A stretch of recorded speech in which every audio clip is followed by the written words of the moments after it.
ఎండాకాలం నీటి కష్టాలు. రామాపురం అనే పల్లెటూరు ఉంది. ఆ ఊర్లో వేసవికాలం అంటే అగ్గిపెట్టెలో కూర్చున్నట్టే ఉంటుంది. ఆ ఊర్లో ఒక చిన్న ఇల్లు ఉంది. ఆ ఇంట్లో అత్త సుబ్బమ్మ, కొడుకు రాము, కోడలు లక్ష్మి అనే ముగ్గురు వ్యక్తులు ఉన్నారు. ఉదయం 5 గంటలు. సుబ్బమ్మ, లక్ష్మి లేచి నీళ్ళు తీసుకురాపో అని సుబ్బమ్మ అరుస్తుంది. లక్ష్మి, అత్తయ్య ఇంకా చీకటిగా ఉంది అని అంటుంది. సుబ్బమ్మ, నీళ్లు తెచ్చుకోకపోతే ఇంట్లో కాఫీ లేదు, కాఫీ లేకపోతే నాకు కోపం వస్తుంది అని అంటుంది. లక్ష్మి మనసులో, నీళ్ల కోసం అక్కడ యుద్ధం చేయాలి, ఇక్కడ ఈవిడకేమో కాఫీ కోసం ప్రాణం పోతుంది అని అనుకుంటూ వెళ్తుంది. లక్ష్మి 2 బిందెలు తీసుకొని బోర్వెల్ దగ్గరికి వెళ్తుంది. అక్కడ అప్పటికే 10 మంది ఉంటారు. ఒక ఆంటీ, ముందు నేను 4 గంటలకే వచ్చాను అని అంటుంది. మరో ఆంటీ, నేను 3:30కే వచ్చాను, నువ్వు క్యూలో వెనక్కిపో అని అంటుంది.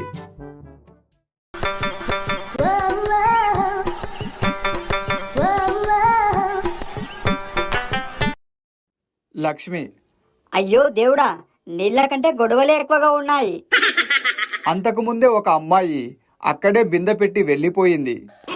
లక్ష్మి నెమ్మదిగా ఆ బిందెను కొంచెం పక్కకి జరిపింది. అప్పుడే ఆ అమ్మాయి వచ్చి, అది నా ప్లేసు అని అంటుంది. లక్ష్మి, నేను కేవలం టెస్ట్ చేస్తున్నాను, నీ బిందె బలంగా ఉందా లేదా అని. అందరూ నవ్వేశారు. లక్ష్మి కష్టపడి నీళ్లు తెచ్చింది. సుబ్బమ్మ, ఇంత టైం ఎందుకు, నేను ఇక్కడ ఎండలో కాలిపోతున్నాను అని అంటుంది. రాము నిద్ర లేచి, అమ్మా నువ్వు ఇంట్లోనే ఉన్నావు కదా. సుబ్బమ్మ, నువ్వు నోరు మూసుకొని టీ తాగు అని అంటుంది. రాము చేతులు కడుక్కుంటూ ట్యాప్ ఓపెన్ చేసి వదిలేస్తాడు. లక్ష్మి, అయ్యో నీళ్లు వృధా అవుతున్నాయి. రాము, పర్లేదు, రేపు మళ్ళీ తీసుకురావచ్చు కదా అని అంటాడు.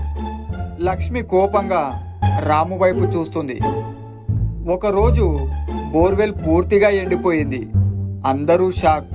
సుబ్బమ్మ, అయ్యో ఇప్పుడు ఏం చేయాలి, నీళ్లు ఎక్కడి నుంచి తీసుకురావాలి అని అంటుంది. లక్ష్మి, ఇది మన తప్పే అత్తయ్య, మనం నీళ్లు వృధా చేశాం అని అంటుంది. రాము, అవును, నేను కూడా జాగ్రత్తగా ఉండలేదు. లక్ష్మి చాలా బాధతో చెప్తుంది.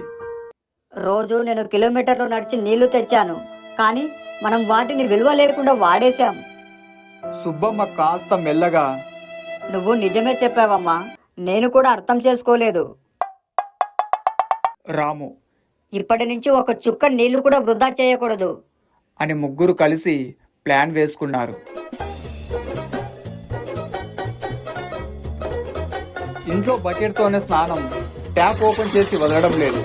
వర్షపు నీళ్లు సేకరించడం, ఊర్లో వాళ్ళకి అవగాహన కల్పించడం. ఒకరోజు రాము ట్యాప్ ఓపెన్ చేస్తాడు. అప్పుడే సుబ్బమ్మ, రే, నీళ్లు వృధా చేస్తే నీకు బిందె ఇచ్చి పంపిస్తా అని అంటుంది. రాము వెంటనే ట్యాప్ మూసేస్తాడు.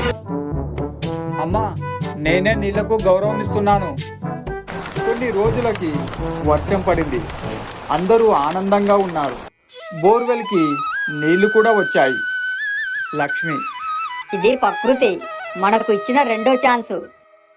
కథలో నీతి, నీళ్లు చాలా అమూల్యమైనవి, వృధా చేయకూడదు.